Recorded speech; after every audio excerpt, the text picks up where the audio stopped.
السلام علیکم ورحمۃ اللہ وبرکاتہ۔ آج ہم آپ کو بتانے جا رہے ہیں ایصال ثواب کا طریقہ کیا ہے، یعنی جس کو بخشنا بھی بولتے ہیں، ثواب پہنچانا بولتے ہیں، یہ کیسے کیا جائے۔ آج کل ہمارے معاشرے میں بخشنا یا ایصال ثواب کے تعلق سے بڑی جہالت پھیلتی جا رہی ہے، جبکہ شریعت نے اس کو بہت آسان بنایا ہے، لیکن عوام کی علم سے بیزاری اور عملی کوتاہی کا یہ نتیجہ ہے کہ ایصال ثواب کے نام پر بڑی بڑی رقمیں وصول کی جاتی ہیں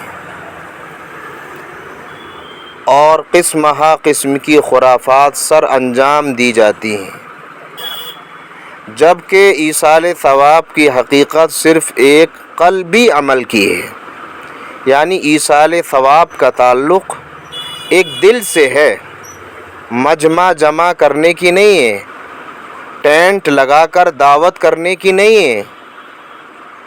جو شخص جب چاہے، جہاں چاہے، جتنا چاہے قرآن کریم پڑھو، درود شریف پڑھو، نفل نماز پڑھو، فرائض پڑھو، یا کسی غریب، مسکین اور محتاج شخص کی ضرورت پوری کرو، یا مسجد و مدرسہ وغیرہ میں ضرورت کا سامان دے کر صرف اپنے دل میں یہ نیت کرنی ہے، یا اللہ یہ میں نے نفل نماز پڑھی، یا اللہ میں نے یہ غریب کی مدد کی، یا اللہ میں نے یہ قرآن کریم پڑھا، یا اللہ میں نے مدرسے میں یہ تعاون اور مدد کی، اس کا ثواب فلاں فلاں کو پہنچا دے۔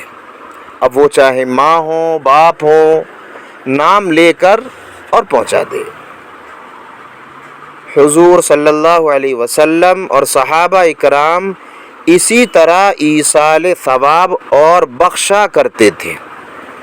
کوئی اس کو بخشنا کہتا ہے، لوگ پریشان گھومتے پھرتے ہیں، رمضان میں دیکھو لائنیں لگ جاتی ہیں، قرآن کریم پورا ہو گیا، امام صاحب قرآن کیسے بخشایا جائے گا، قرآن بخش دیجئے، مٹھائی لے کر گھومتے ہیں۔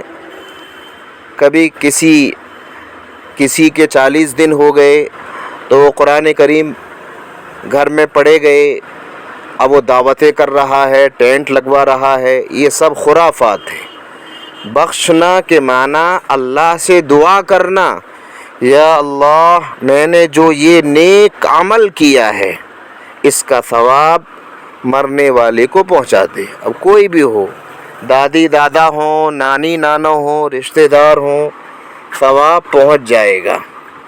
تو آپ کے سمجھ میں آ گیا ہوگا، کوئی بھی ایصال ثواب میں نہ لوگوں کو جمع کرنے کی ضرورت ہے، نہ کھانے ناشتے وغیرہ کا انتظام کرنے کی حاجت ہے، اور نہ ہی کسی شریعت کے خلاف عمل کرنے کی ضرورت ہے۔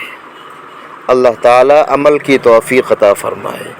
مضمون اگر پسند آیا ہو تو پلیز اس کو شیئر کریں تاکہ لوگوں کو معلوم ہو جائے۔ السلام علیکم ورحمۃ اللہ وبرکاتہ۔